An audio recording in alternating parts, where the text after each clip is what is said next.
I'm Norman Lear, and this is Vicki Abelson. She does a thing called Game Changers, which this is.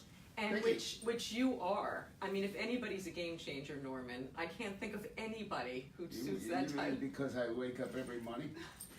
Well, considering it 96, that's a pretty good thing. Well, I've done that for 96 times 360 some days a year. And the fact that we are in your office, at your offices at Sony, and you're still coming here pretty much every day. Yes. And from what I've been told, you're still in the writer's room at one day at a time. You're still on the floor when they're shooting. We're waiting for a pickup for a 4th season for one day at a time. Which I have no doubt you're going to get. Didn't And you just the 3rd win? season will be up February 8th, folks. Fantastic. And you just won a Critics' Choice Award, yes? And yes, we just won a Critics' Choice Award. Which is quite lovely. You're a son of a gun. I'm going to get there yet. I'll be 97 soon, and When's your birthday? Okay. July. July. July 27th. I know your 20th. birthday. Don't forget that, folks. Leo. Yes. And okay, so Norman, all right. So one day at a time. If you guys are not watching it, it is brilliant. The reboot. Somebody wrote today, when is Norman going to do a reboot of All in the Family? I mean, nobody. I mean, it's so sacrosanct. I can't even imagine. But if anybody, There will not be we may do a live action, newly cast, one time only, sometime. But Really? we're not going to bring back All in the Family. is there somebody that you could see? I cannot even imagine those 4 people being anybody else. Is there somebody that you could see moving into those roles for a one shot? Oh, I could see you doing it. Why aren't you an Edith? Maybe a poor one, but an Edith. Archie! Oh, Gloria. There was. Gloria, there you go. Yeah. An old Gloria, or maybe a kind of younger Edith. Oh, yeah, younger.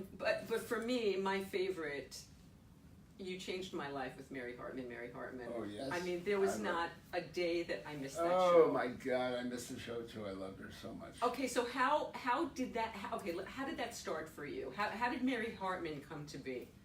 I wanted to do a soap opera. I thought what I wanted to do could only be done as a soap opera. To take a good look at what media, the amount of media, even in those years, we Really? were feeding on, was doing to an average American housewife. Oh, right. It was always with the commercials, with the soap. Yes. The soap. Yes. Yes. Yeah. And Mary was always doing that. And then the offshoot of that, which was the beginning of parodying talk shows, Fernwood Tonight, the Fernwood most Tonight. brilliant show that ever was. Well, that's because of Martin Mull and Fred Willard. Just Yeah. genius. 2 great guys. Okay, so let's get back to Norman for a minute. So Let's get back to Norman. Norman. Norm. Samantha, my daughter's here. Samantha Abelson is Hello, here. Samantha Abelson. Who there. went to NYU, where your son Ben went. Yes. Also. But Ben, I just found out today, went as a composer, which I didn't know, As a composer, now a filmmaker. and now an incredible filmmaker making important movies. Making movies. Yeah, well, following in somebody's footsteps here. Following in about 33,000 filmmakers' footsteps in 1 year. Yeah. And you've done your... What he is a great guy. I like him a lot. He's pretty wonderful. I've met him a couple times. He's not too bad to look at either. Not too bad to look at. Not too bad to look at. And he actually looks very much like you. About a foot taller, but very... Well, not quite as good looking. But yeah, he tries. You did okay. You've done okay with the ladies over there. But you're a very steadfast guy. You put in a good 30 years here with Lynn, right? You're close to 30 years? Yes, no, we're a little over 30. Over 30 years. Yes, and I did that twice before. And you did, and you 30 years with the second wife, and yeah, you've put in your tenure, and you've populated the world with 5 more women, which is a fabulous thing. How about that? You have, and you've been pretty wonderful to women. Well, A friend of mine ran into you at the theater in New York a couple of weeks ago, Cindy Beagle, and she saw you at Gloria at the theater, and she wrote for Gary Marshall, and she wrote for Laverne and Shirley, and yesterday was a pretty rough day. But a really rough day. And so, what can you tell us about Penny that Well, she was brilliant, and she was dear, and she was wonderful, and we lead many lives. You know, we lead lives end on end, and lives within lives. And it feels to me like I led a life that included Penny Marshall a lot of years ago. Wow. And with what's her name, Fisher? Carrie. Carrie Fisher. What's her name, Fisher? Carrie, I'm sorry. Sometime soon I'll apologize in person. Oh, not soon. No, not soon. Not Well, soon. relatively. Well, now Penny and Carrie are having their parties together again. Yeah. They used to celebrate their birthdays together. Right now, I wonder what she's serving. No, I bet it's something good. Yes. I bet it's something fun too, the two of them. So, seriously though, Cindy was saying that she thanked you for paving a way for women in the business, which you've done. Not only having women in your writers' rooms, women as a showrunner, as you do now on One Day at a Time, but also the characters that They're the show, by the way, those two showrunners. They are what makes it all work. I've known Mike Royce for a long time. He's a sweetheart. I don't know. Oh, you don't know Gloria. But I'm hoping to meet her. And actually, Gloria is doing a pilot for CBS with an actor named Felix Solis, who I just saw in a play that was brilliant, a Pulitzer Prize-winning play. Yes, no, I've been reading about it. I understand. He was. She is fabulous. She's brilliant. Gloria Calderon Collette, we are talking about. Gloria Yes, and I'm hoping to invite her to do a Game Changer, because she is quite a game changer herself. And I know an original One Day at a Time person, Mac, is a good friend of mine too. Hi, Mac. Hello, Mac. And but what you've done for women all along, somebody said to me today, how did Maude happen? There's a lot of theories who Maude was based on. Who was Maude based on? Maude was not based on. Maude was based on a lot of relatives in my life. Okay. I was doing All in the Family. Mm-hmm. I wanted Archie Bunker to be pounded. I wanted somebody to knock him over. I wanted somebody to. I'm thinking of swear words, and I'm trying to avoid. You know, you can say them. We're on cable. I wanted on internet. somebody to bring the fucker down. There you go. There's another fucker we need to bring down. If you can bring somebody along to do that, I'd appreciate it very much. I can't imagine who you're thinking of. I can't imagine. Anyway, and I remembered from my own growing up in my own family, there was nothing in the world like an old relative with a grudge. You didn't invite Gert to the wedding 22 and a half years ago. I've thought of that every day of my life. Gert was not at that wedding. I so relate to this. So I thought, well, then Edith will have a cousin who was also her best friend when they were growing up, who begged Edith not to marry this Archie Bunker person. I remember. Yeah. And then I thought, because she was a good friend, there's only one actress that can do this. How did you find Beatrice Arthur, because I knew her from the theater in New York. Okay. And she was in that role. She hated Archie, but from 25 years. Hysterical. And so she could pick it up from under the ground. I love it. I love it. And so, when I saw you last time, and I had asked you if Edith was based on your mom, because having read your book, Edith didn't sound anything like your mom. No, she wasn't my mom. She was not your mom. Before we get to Edith, tell us a little bit about your mom. Well, how long are we going to do this? We're going to do it we're going to talk for as long as you'd like to talk. Oh, well, because You have a meeting? I don't think I have a meeting. Good, because I want to hear stories. But I have a meeting at home. Okay. Well, we'll let you get home. But Okay. but we just started. We just started. What are you talking about? This is already Thursday. Oh, This is long form, Norman. she's very pretty, your daughter. Thank you. Thank you. I'm going to show you. I'm going to send you. She just made her first short film, and it's quite brilliant. It's 3 minutes long, and it's pretty brilliant. Oh, I'd love to. Yes. It's called The Audition. The audition. The Audition. So Are you in it? she I is. am, yes. You're the auditor. Well, You'll see. There's a surprise. Yeah. So tell us about. I know about your mom. Tell everybody about your mom. A loving mom, Norman. My mom. I mean, you know, I don't believe my mom ever told me she loves me when we were alone. In front of other people, she said, "Oh, you're so funny. I just." But I'm reminded when I do her of a particular moment in our history together. Yeah. She came out because Lynn had our son Ben, and she came out to meet Ben. Her first grandson. So yes, so she arrived here at night. He was sound asleep. She went to bed, and she was out having coffee with me in the morning. And now we were sitting in the screening room. I had a screening room, and John LaPook, my son-in-law, was also visiting, and he came into the screening room carrying Ben, who was 2 months old or something. So he's got this infant in his arms, and my mother is seated, and he comes up to her like this with the baby, and this is exactly the way she carried on about the baby. Looking at other people. She never touched him. The fingers did not reach the child. And I thought, holy shit, that was because when I called her on a Sunday morning, after I'd received a call, Norman, my good friend, said, yesterday we met the Television Academy of Arts and whatever, met, and we decided we're going to start a Hall of Fame.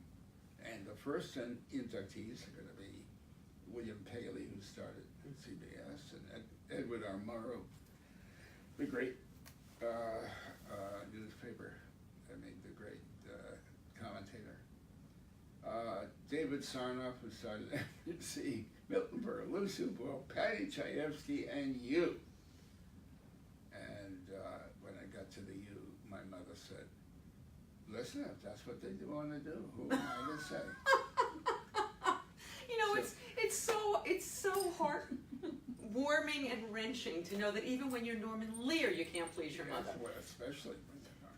Oh my God! Yeah, did she ever warm to any? Did she ever appreciate anything you did?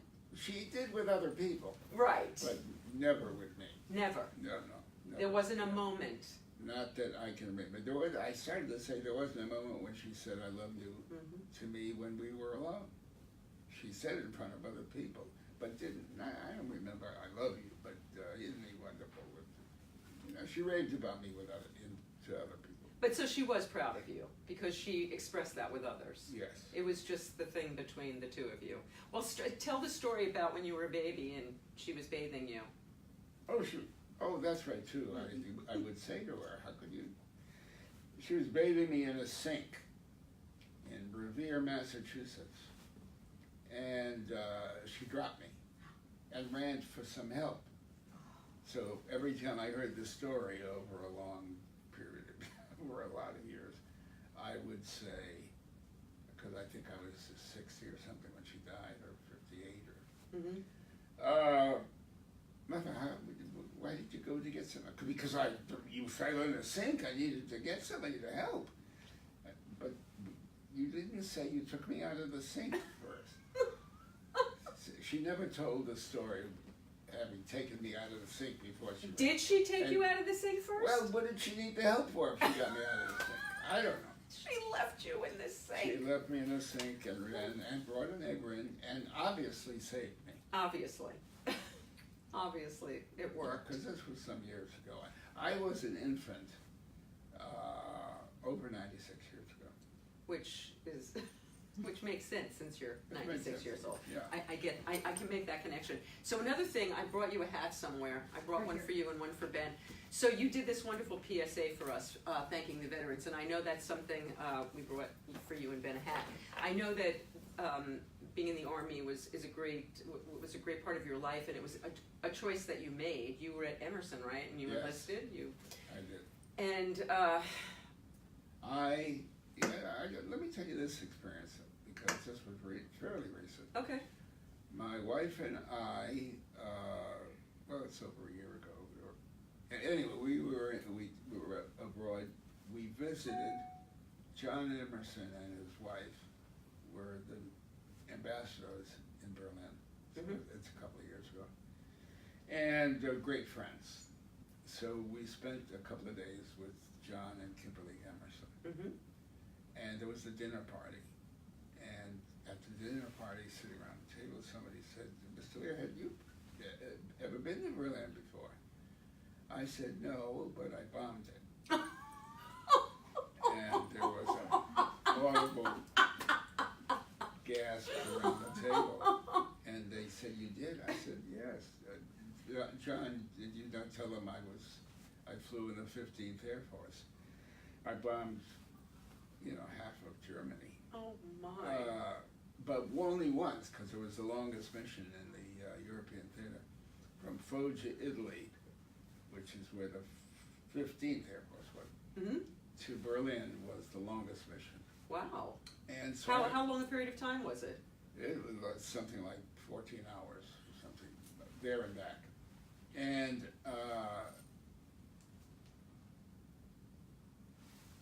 so they said, what was that like or something?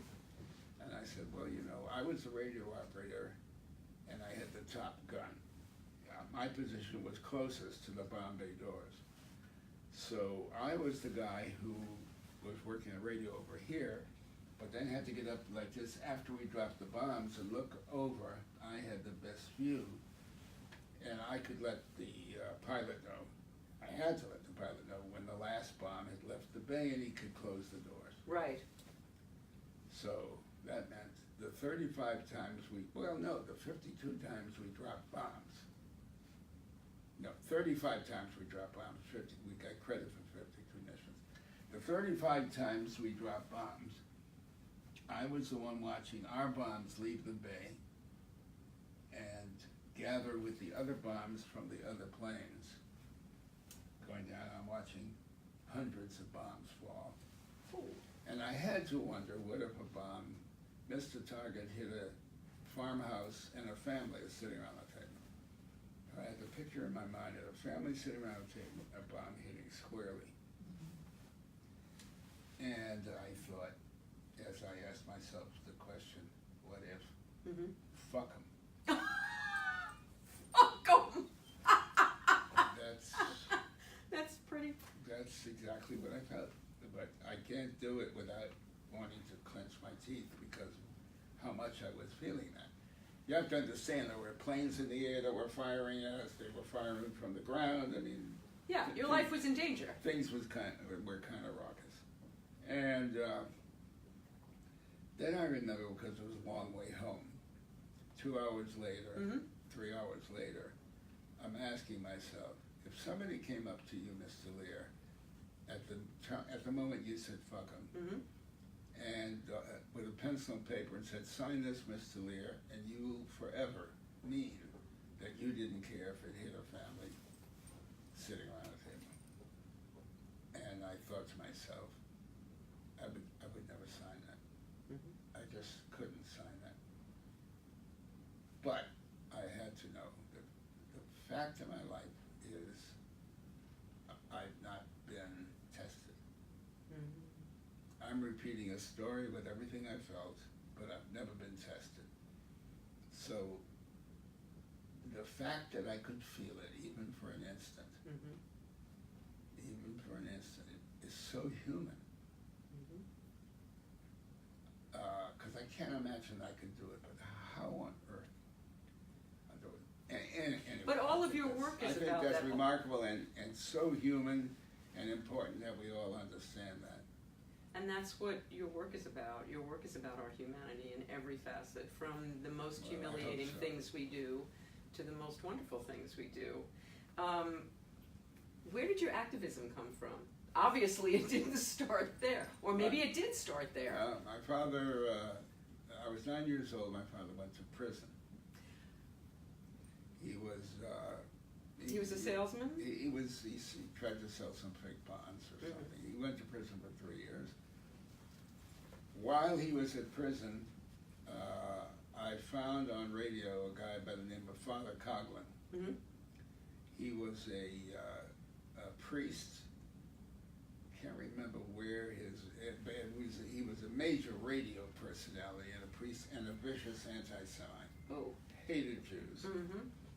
And so I'm a 9-year-old Jewish kid whose father's in jail, and I'm learning that priests, or this priest anyway, hated, and others like him hated me because my father was Jewish. Uh-huh. And that scared me. But, and I'm so happy to be telling this story to get to this point. Okay. I was taking, as everybody was in public school, civics classes. Mm-hmm. Which are not called civics class. What are they called now? They don't exist now. Okay. You're not learning what there is to treasure about this, what there was to treasure about this country, and is from time to time, and is not the country that is happening right that now. I was fighting for in World War II. Mm-hmm. So we began to believe we were God's chosen, and got it. That's a whole other. Anyway, important to know that we human beings can, the sweetest, nicest, kindest of us can harbor those feelings. I remember when I was thinking just about this after I had my first child, and I thought, if somebody hurt that child, seriously hurt that child, I could drive the 6 hours it might take me to find him, any moment of which I could change my mind, but I would spend every fucking second of 6 hours to find him and kill him in front of his family. Kill the fucker in front of me. It's so hard to reconcile the two Normans. Well, but I'm talking about somebody that's... I know, if anybody went after her, they'd have to get through me. Couldn't you kill? Yeah, I mean, it's not happened, yeah. So that's, I don't want to be the person that would do that. I don't want to be the person that would do that. There's another mother over there, too. But I have not been tested. But so where did the incredible humanity and activism come? Because you... I think it comes from being able to understand that degree of humanity. Ah, okay. I get that. It isn't that I get off. I wouldn't do it. I would, I harbor every feeling anybody else is capable of. I'm a human being. And so, your father was not of this thing. Your father was not of similar political belief as you, as from what I understand. Your father was more of an Archie Bunker type. Is that true? He's more of an Archie Bunker type, but not politically. He was. How so then? Because Roosevelt was our life when when I was living with my folks, and he was a Roosevelt, which most working stiffs were. That's why he was so popular. But your father was a bigot, perhaps? Was he bigoted? There wasn't enough conversation about it. Certainly he used the language. Did he call you? It's Sunday night, Jeanette. We're going to go out and have chinks. Well, my parents used that too. I mean, that was kind of what people said. Yes, it was. It was. Was he bigoted? He was bigoted enough to say that. Would he have said that if somebody had taken him through the argument about, Herman, you don't need to say that. It's really, you're a bigoted man if you use that language and mean it. I don't know. Was he a man of conscience? Your father? I don't think so. And your mother? Your mother was... I don't know if my father was a man of conscience, but we never talked. I didn't know him. Did he call you meathead? He called me meathead. Okay, he called you meathead. But your mother was not, from what I remember, your mother was not the influence of Edith. But please tell. Actually, my mother didn't read a newspaper. She didn't follow anything. Mm-hmm. But I remember you telling us who you did model Edith after, which is a pretty interesting story. Oh, tell it to me. I think I was lying. No, you told us that you guys would decide what would Jesus do. Oh God. Yes, And that was. Yeah, but that wasn't. Well, it might have been, but I don't know. That could have been a year into talking about Edith. Uh-huh. And we realized that's the way we would answer any question. Wait a minute, there was a show. What the hell was it? Oh, where we were talking about abortion. Right. And I had to decide which we would do if it came up, and where Edith would be if it came up. Mm-hmm. And Edith would come down on the side of the human being. I mean, she would think abortion was a terrible thing, but if a woman was pleading because she couldn't have the child, Mm-hmm. which show it? Oh, it was in Maude when we were talking. Maude about was it. the abortion show. But with Edith, you gave us But then we did talk about it. Yeah. You gave us the example with Edith about, I think it was a transgender. Was it a transgender? Yes. Yeah. A comic from he performed in San Francisco as a woman. Mm-hmm. And anyway, the story of the show, the episode was Archie was driving a cab at night because he needed some extra money. Mm-hmm. So he was holding on 2 jobs. He came back with a story about saving a woman's life who needed mouth-to-mouth resuscitation. I remember that episode so well. In the back seat, and he saved her life. He couldn't have been prouder of it. He went upstairs a little bit later. The doorbell rings. Edith opens the door. It's the woman who found out where the cab driver lived. She came to thank him for saving her life. She wouldn't be alive. And we learn, as she's talking to Edith, that she's really transgender, which Edith takes the way Edith would take it. You know, that's where we asked ourselves, how would Jesus respond? Uh-huh. That's the way she would respond. And then Archie came downstairs and recognized the woman and was pleased and proud that she came to thank him and so forth. And then he finds out who she is. And then, Archie, you talked about, with us before, about Edith losing her faith and then how she would get it back. I'm trying to remember. Oh yeah, we did. Was that the abortion when she? No, she lost her faith when this guy was killed in the street for being who he was. Right. And I couldn't imagine. We couldn't find a reason how she got it back. We couldn't do the first show because in the next show she had to get her faith back. Right. It took us months. Oh wow. And I had a philosophy professor coming in from UCLA. I had somebody from USC. 3 weeks in, 6 weeks in, to spark a conversation. What would happen? And then somebody, all those weeks later, asked, "What happened to Archie when she lost her faith?" We hadn't visited that question. And then I realized, if Edith lost her strength, Archie would be shot. He would be out. He would fall apart. So that's the way we did it.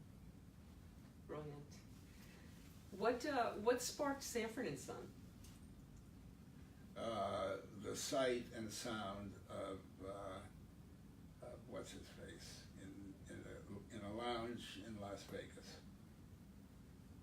That's what sparked Sanford and Son. There was a Steptoe and Son that had been a big hit in Britain. It was a white dude. But when we fell in love, Bud Yorkin and I, were in Las Vegas and we fell in love with what's his... I am totally like spacing. How am I spacing? But on James, not James. I'm gonna have to go to Google. Sanford and Son. Who played Sanford and Son? God, why am kids? I Up right now. My son loves the show. I love it too, And I who can't was believe. the actor if your son Yeah. loved the show? I should call him. Now I'm looking it up right now. No, she's gonna find it here. I'm looking it up right. I'm like, I cannot believe that I can't think of his believe it name. either, This and- is horrific here. Wait a minute. Yeah, I know. And I can see his face. Fox. Redd No, Fox. Yes. Thank you. It's funny, the My word God. red was in my mind. Redd Fox. Yes. Red. Red, yeah. I'm so sorry. Because I'm talking about a guy who could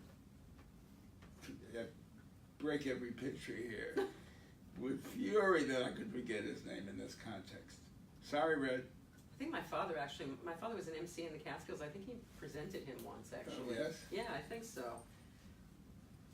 In what years was your father? In the late 50s and in the early 60s, all through the 60s and the early 70s. When was he doing stand-up? When did you see him do stand-up? Who, Red? Yeah.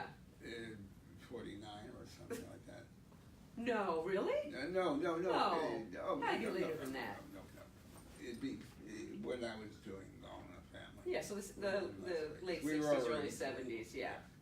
Yeah. And so it seems like each of your, like All in the Family sparked off a lot of shows, right? The Maude came from All in the Family, the Jeffersons came from All in the Family. Well, what happened was,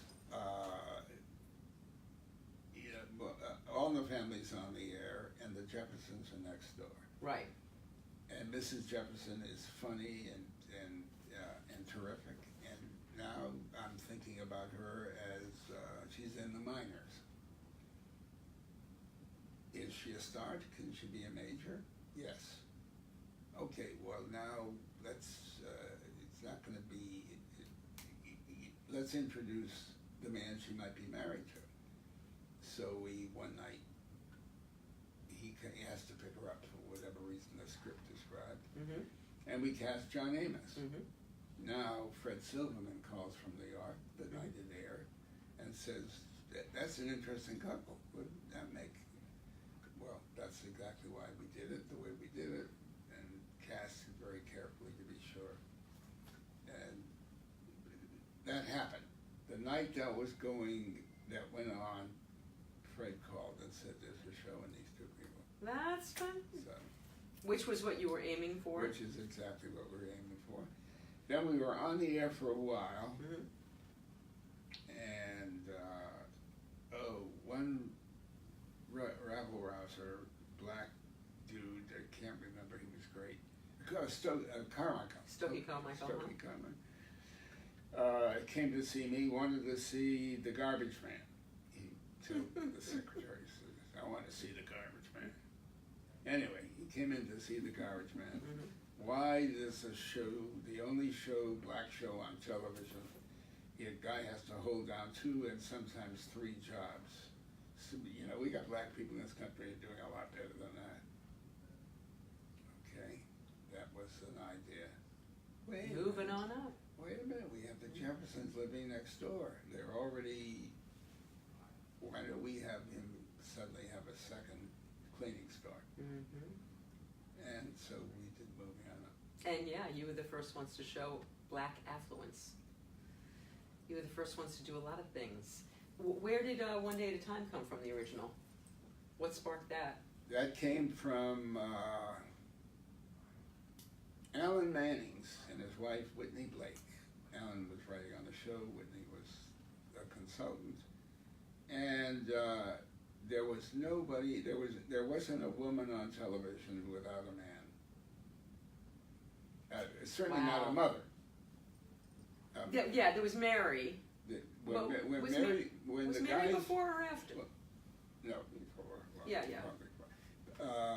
When Jim Brooks and Alan Burns Mm-hmm. conceived of Mary, Mm-hmm. their first thought was that she was divorced. The network wouldn't have it. Really? So it was easy for them to say, so she wasn't divorced. I'll never forget that. I learned that late, Mm-hmm. you know, years after Mary was off the air probably is when I learned that that was the original concept. Mm-hmm. So Anna Mannington Whitney said, no, it's time to have a woman with children who's divorced. Wow. And that was a fight with the network, but that's... Did you have to fight it to get it on? Yeah. Oh, yeah. I mean, but, you know, we were very successful, so that made the fight easier. What inspired you to bring it back? Somebody else said, wouldn't it be a good idea to do a Latino version of it? And I thought, great. So it was somebody else's thought, and but anything that could work with Rita Moreno, I thought, going to be wonderful. I saw her in the Ritz on Broadway years ago. I saw her in the Ritz. Did you? Oh, yeah. God, with Jack Weston, that was such a great show. I'm looking at, because I'm going to forget the name again, the one that you did with Peter Tolan that you just had the pilot Guess of. Who Died? Guess Who Died? Okay, so now you told the story of that was sort of your passion project, and you did get to film the pilot. Is that an ageist thing again, that it didn't get picked up? What's going on there? You have to, I can't read the minds of the... Because you had an incredible cast. I had a great cast. Holland Taylor. I thought we could have done it all a little bit better, but I thought it was terrific. And make no excuses for it. They just didn't like it. Is it something that you might one day try to resurrect, or dump? Absolutely. Because I know that was your passion project for you. Talked about it a few years ago. Absolutely. Tell us the premise. They're doing something with older people. Anyway, there are no old people on television. There are no old people. And there are a lot of old people around. Mm-hmm. And so, and I know a couple of them. If my name's not in the obit, I'll have breakfast. I'll have breakfast. And you and Carl and Dick Van Dyke and George Shapiro and all of Mel. That was George Shapiro's, he was the genius behind the fantastic. force that got that done. He's fantastic. Yeah, It's a fantastic piece. If you're not in the obit, have breakfast. So aside from that being a passion project, is there anything else that sort of burns for you that you'd still like to do? I mean, you've done quite a bit. Yeah, no, there are a lot of things I'd like to do. Anything I'm not you gonna talk talk about. Okay, you don't have to talk about it. Yeah. So I mean, what? I don't know why anything it would be surprising. Mm-hmm. It's every day's a new day, and the mind is working. So there would always be a bunch of ideas. I just pulled out these two boxes that are down there if the camera sees them. You see them? I see them. There's two Yeah. big boxes of manila folders with ideas. And they're all through the years, shows that were developed. Some of them were pilots, some of them we worked and never got a script that we liked well enough. But I thought maybe I had a list of I don't know where to put my hand on the list of the projects in there, but there are like, those are of two of maybe 40 Wow. boxes. Of things that you've developed over the years? Over the years, yeah. And I'm sure there's some gold in there. Plenty of Oh, gold. my God. Just take balls alone. So were you always a champion for what do you think sparked, well, it's humanity. Knowing your own humanity, is that what sparked? What sparked your desire to your passion to share other people's humanity? The foolishness of the human condition, you could say. Who? It exists in every situation. Wherever you find a human being, you will find, life is very serious, and within what is very serious, there's a lot of foolishness. Were you funny? Were you funny when you were little? You have to ask my mother. Okay. I don't know. I don't know. I wrote the humor column in high school. Oh, did you? Notes to you from King Lear. knew you were going to be the king. So terrible. It's So terrible. it's good to be the king, though. And you went to Emerson for writing? Was that your? Yeah. And so, what was your first thing you wrote? The first thing. See, I wanted to be a publicist. Okay, I love that story. Tell that story. Yeah, Why? I had one uncle who used to flick me a quarter. When everybody was poor. I was a kid of the Depression, so we were. The only conversation I can remember in the family was who could afford the sneakers next week, my sister or me. What could we do with the quarter? I'm sitting on a fire escape with my mother, father, and sister, and there's 10 minutes of conversation before it's decided that I can run down to the drugstore and get a quart of ice cream for a quarter. Wow. But spending that quarter on the ice cream was a big decision. When did that shift in your life? Because going to Emerson cost money. Oh, you got a scholarship, didn't you? I got a scholarship. And then you enlisted. Yeah, but it was well up past the Depression. And was your father? When your father came out of prison, did he? He made a living. He made a living. Yeah. Did your mother work? Mother never worked a day of her life. But she was exhausted. She was exhausted. Did she appreciate you being good to her, which I'm sure you were? I'm sure she did. What did you always So respect? this is live right now? This is live, So yeah.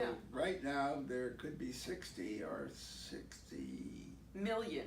There could be 60 million people watching us right now. We don't know. There could be. You never know. Felix Solis is watching us. Hey, Felix! Felix is such How you doing, buddy? He is such a fabulous actor. He did his opening monologue to the audience. I have never been so moved by anything in my life. I have never been so moved. Where did he do this? It was, what theater was it at? It was at the Fountain Theater. Pulitzer Prize winning, Yes. And he's in Kellett, Gloria Kellett. Oh, he's in her pilot Ah. for CBS. And he is the most extraordinary actor. It was the most breathtaking. Oh, I hope that pilot goes. I hope so that too. pilot goes I hope well. so too. It was really breathtaking. So, did you always? How did you come to respect women so much when you had this I had mom? a mother and a sister, and But your mother was and I struggle. noticed them in the streets, and I heard Molly Pecan on Broadway, and who was it? My mother yelled out the window one day when I was 9 or so. Norman, we're going to eat dinner a little early. Who was the big, heavy singer woman? She had her own radio show. Norman, hurry up, Kate. Smith. Kate Smith. Yeah. Kate Smith is going to sing. She used to sing the God music Bless went round. America. The music went round and round tonight. The music goes round and round. Come on. So, did you have any particular heroes when you were little? Did any women? Were there women that? Who were your heroes when you were There a were kid? so many. There were all the Rosalind Russells and the Ginger Rogers, and I mean there were such Betty Davis and such great women. Who? What the hell was the screen goddesses? That was an expression. Greta Garbo. Greta Garbo. My God. There were. How about comedians? Who? Bert Lahr comes quickly to mind. There's a picture about Laurel and Hardy that's out now that I tried to look at. Oh, sorry about that. They were so funny. And Wheeler and Woolsey goes back longer than. I don't know who they are. You would remember Wheeler and Woolsey. Oh, how I love them. And how I remember Henry Armetta was a character actor. Mm-hmm. And, Wheeler and bluesy comedy. He played a sanitation worker who was sitting despondently in the gutter, on the gutter, with his brush, and and somebody passing by said, "Are you all right? All right, all right?" And he sobbed. "What's the matter?" And then the guy got up and made this long tirade, hilarious, about he's going to lose his job soon. And now an old car goes by, you know. He didn't say fuck or anything like that, but he said words to that effect. The equivalent of that in good language. Mm. But they were taking his job. Soon there wouldn't be a horse left to clean up after. And Henry Armetta made this wonderful, glorious speech about cars were doing away with horses in the street, and his job would be gone. Are there comedians now who ring your bell? Like who excites you now? What talent out there? Are there shows that you love? There's too much to concentrate on. I don't know how to watch as much as there is. Is there anybody that excites you as a performer? And at this particular time, yeah. I don't say this proudly, but I'll watch the news over and over and over again, waiting for something to happen. So we're concluding. How did you meet Paul Hipp? He's an old friend of mine. Paul Hipp? Mm-hmm. Oh, he said to say hello. Oh, nice. Of course. I don't know. I got really lucky and met Paul Hipp because he enjoys a great cigar. Mm-hmm. I enjoy a great cigar. We enjoy nothing more than his coming over. We sit on the deck outside our kitchen, and we'll have a meal perhaps, and we'll talk. As a matter of fact, we do this, he and I, a together. podcast, yes, a wonderful podcast. A lot. Mm-hmm. But with the I'm not. Oh, you mean just having cigars? Just having cigars. Uh-huh. But then every 6 weeks or so, Mm-hmm. we get 8 or 10 guys who come over for a great dinner and wines, because one guy is a wine aficionado. Mm-hmm. And then they all smoke Cuban cigars, and they all play instruments. Do you? No, I'm the only one that doesn't play an instrument. I just sing my ass off.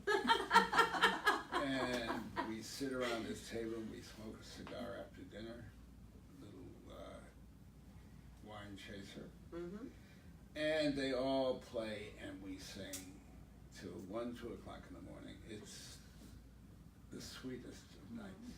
Paul is a wonderful singer-songwriter. Oh, he he's wrote a great. Beautiful happy birthday song to you. That's amazing. He did. You might play it. Yes, I'll put the link on so people can hear it. It's a wonderful. It's fabulous. It's That's a my wonderful whole song. life. Yeah, it's pretty wonderful. Paul played. Did he play James? Was it? Did he play James? Did he play? Was it James Dean that he played on stage? He played. He played Buddy Holly. Buddy Holly. He played Buddy Holly on stage on Broadway and in London. Yeah, he's an amazing actor. He was a big star out of that show, and then he started to drink too much. I fired him for being a drunk. Is that But right? meanwhile, I was a marijuana addict when I was doing it because Oh, I was yes. very human and hypocritical at the time. But And then he went into AAA, and you did something similar. I did. And look at the healthy people I'm in love with. He really turned his life around. He's fantastic. Oh, he's fabulous. He's fantastic. And we have another fabulous friend in common, Phil Rosenthal, Oh, who I couldn't adore more, and I'm sure you feel the same way. So here's my last question to you of the day. So as we were driving here, we passed Langer's. Now, I'm a Jewish girl from New York. yeah. When I eat my pastrami, I eat it on rye with mustard. You guys are ordering the number 19. I don't know if I can do this. It's got... Well, number 19 is the pastrami with coleslaw.